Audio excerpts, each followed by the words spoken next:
If you're running ads to a Facebook lead form and your sales team keeps complaining about the leads because of the quality, then you have to watch this video. Here's the thing, 62% of marketers say that their biggest struggle is finding high quality leads, while most business owners make this mistake of optimizing for the lowest cost per lead. But what if I told you that there's a few settings on your Facebook lead form that you can change today that will make a big difference, and a thing I like to call the friction framework that can help you improve the quality of your leads. For those of you new to my channel, my name is Rafael Hernandez and I've managed over $10 million in ad spend, worked with brands like Patel's NP Digital and Ubersuggest, and spent 5 years working as a software engineer before running my own agency, Great Marketing AI. So let's jump right into it. So the first thing you have to realize is that more leads doesn't always equal more sales for your business. So business owners tend to want to optimize for the lowest cost per lead, but that can also mean that you're optimizing for lower quality leads. So there's a few things we need to do.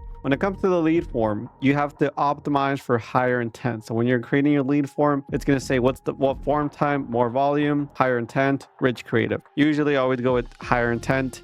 We have tried rich creative in the past, but higher intent seems to be, let's redo that part. So when you get to this part of your form, you're going to have to choose a form type. So there's more volume, higher intent, and rich creative. Just go with higher intent. And there's a new feature that Meta launched this year that's just pretty cool. It's this one-time passcode feature. So you select higher intent and you select require leads to verify their phone number with a one-time passcode. The one issue with Facebook lead forms that a lot of marketers would face in the past was that they would generate a lot of leads and some of them would be spam leads or just not even real phone numbers or fake emails, stuff like that. So Facebook added this feature to combat some of that, and it's super helpful actually. So now with this feature, we're getting a lot higher quality in actual numbers that salespeople can actually dial, and this feature is really, really cool. So on a regular funnel, you can do that in real time, like validate their phone number or also add in a feature for an OTP, but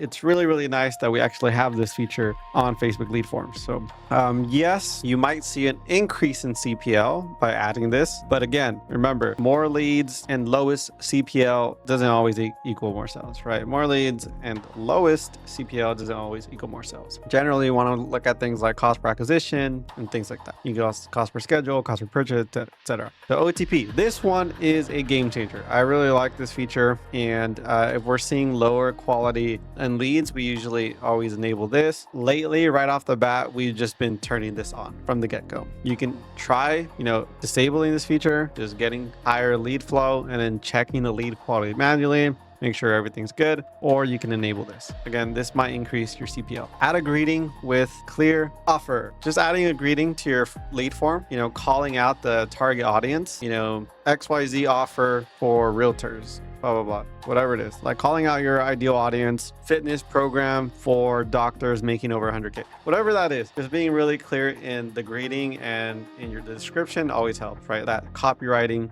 that you're adding to your form always helps. Conditional logic is huge. So when you get to, there's the form type part where we just went into, the intro part, which is the greeting, questions part here where it says conditional logic. Enable that. And then you can ask questions, then you can actually disqualify leads. So conditional logic disqualified unfit leads. For example, what is your budget for this project? Pretty simple question. If the answer is 0 to 10K and people who answer this question with 0 to 10K are typically not fit for your program, then you can disqualify them and send them to a separate end page, right? They're unqualified for your program. You can start disqualifying leads. And this is huge because it sends the right signals back to Meta. Meta sees is that someone fills out this form and Meta qualifies them as a lead. If Meta starts seeing these signals of leads as only the people that are answering 10K plus, then it can start optimizing your ads towards finding more people like that, right? But if you're getting a bunch of low quality leads that are answering 0 to 10K and those people are unfit for your program, then you're essentially feeding Meta bad data. So this part is huge and really, really important. And just with lead forms, just the nature of them, they're less friction, they're easier to fill out because they're native on the platform. We've found that adding more friction direction and adding more questions and conditional logic and disqualifying leads actually will help you in the long run get higher quality leads. So with lead forms, typically more questions is actually a good thing. And then here, required contact info. When they're adding their contact info, make sure that these are not optional, right? We want to make sure that it's required for them to give you the name, phone number, and email.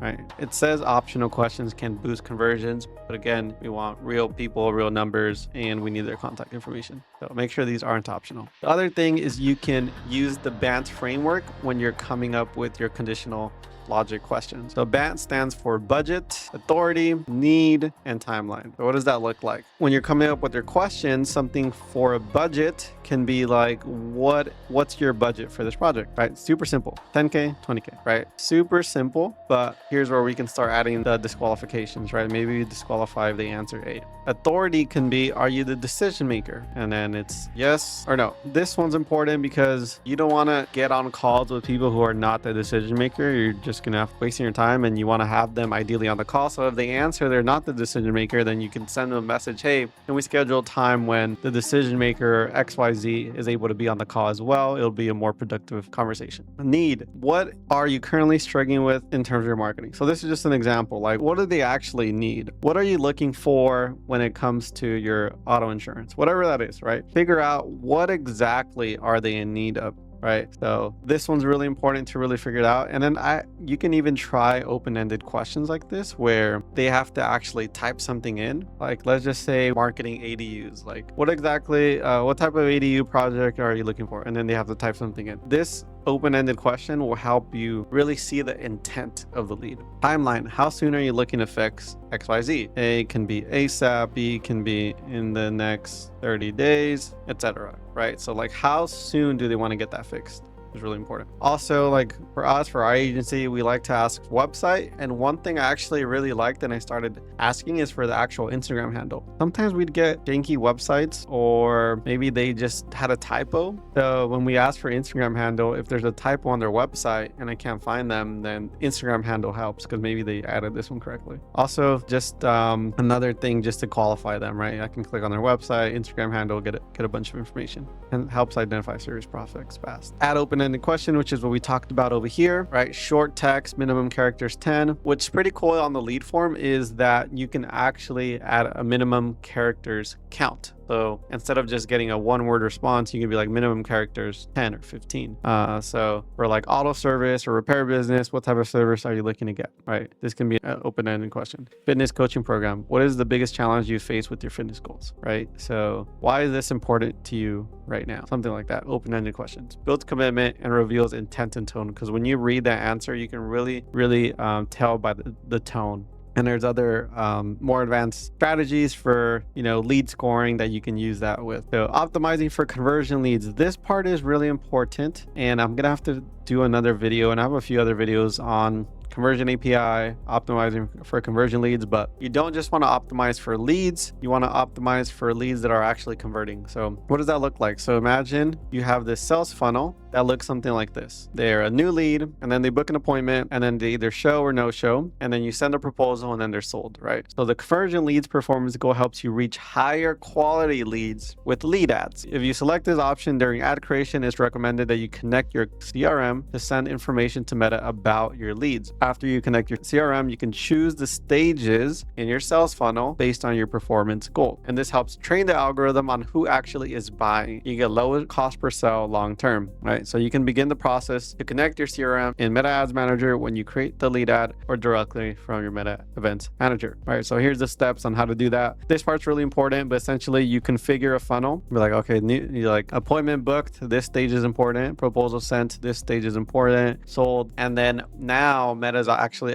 able to optimize. So imagine Meta, you're generating leads and you generate 100 leads. All Meta knows is you generated leads and they're all in this lead stage. Meta just knows that you generated a lead, right? But what if Meta knew that out of those 100, 10 booked, out of those 10 that booked, 5 showed, 2 proposals sent, and 2 sold or 1 sold, right? What if Meta had all this other data now? Then it's able to actually optimize for those 100 leads, which out of those 100 leads are actually moving down the pipeline, which is crucial, super important. And down here, these are different ways that you can increase the lead quality. So for example, increasing contact rate. So if you have an issue where, you know, you're generating leads, they're answering the questions, they seem to be quality, but you just can't get them on the phone. This is another pretty common issue that we see, is that people just can't get the leads on the phone. So one thing that's crucial is calling the leads within 5 minutes, ideally 2 to 3 minutes. The impact of this is very high, so super high leverage. Calling twice within the first 60 minutes of the lead submission, also very high. Another one I would add here to very high is going to be calling back to back in case phone is on do not disturb, right? So just calling them. So if they don't answer, just call them right to back to back. And that also makes it seem like the call is very urgent. So if someone calls you, you don't answer, and they call you back right away, it makes it seem like the call is very urgent. So that is also a very high impact. One-time passcode, I would say this is also very high, enabling that in your ads. And then there's a bunch of other things here that can be impactful, right? Another one for lead qualification that's very high impact is implementing after submission qualification with the call center. So, you know, after a lead comes in, goes straight to the call center, which they call right away within 5 minutes. That could also help with qualifying your leads, disqualify people that don't meet your criteria in the quiz or form, which is kind of what we went over. After submission, make them reply to an SMS. So they get an SMS that says something like reply with okay to confirm your inquiry, whatever it is, right? Making them reply with an SMS.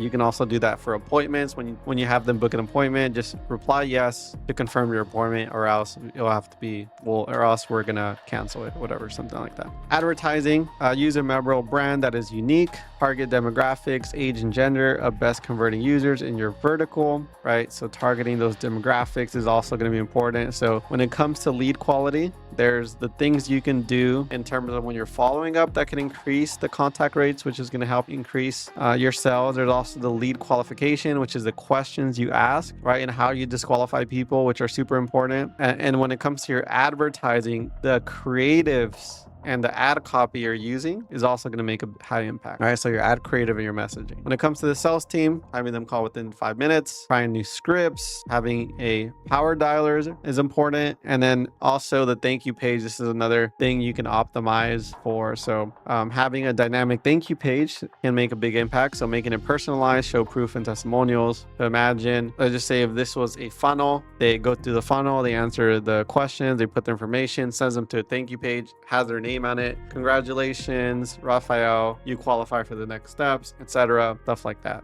Adding some humor on thank you page, right, makes the prospects excited to talk to you. So yeah, these are some different kind of a checklist that you can go through when thinking about lead quality. So a lot of this is actually in our school. So we have this school called Great Marketing AI Systems, where I have a lot of these tips and checklists for lead quality, server-side tracking, meta ads, advanced meta ads, ad creative templates, webinars, show up secrets, VSL, stuff like that. So that's all in the Great Marketing System. There's a link below if you want to join that. So if you like this video, you want to stay up to date with the latest Facebook ad strategies to improve your lead quality and your sales, then make sure to hit the like button, subscribe, and stay tuned for the next one.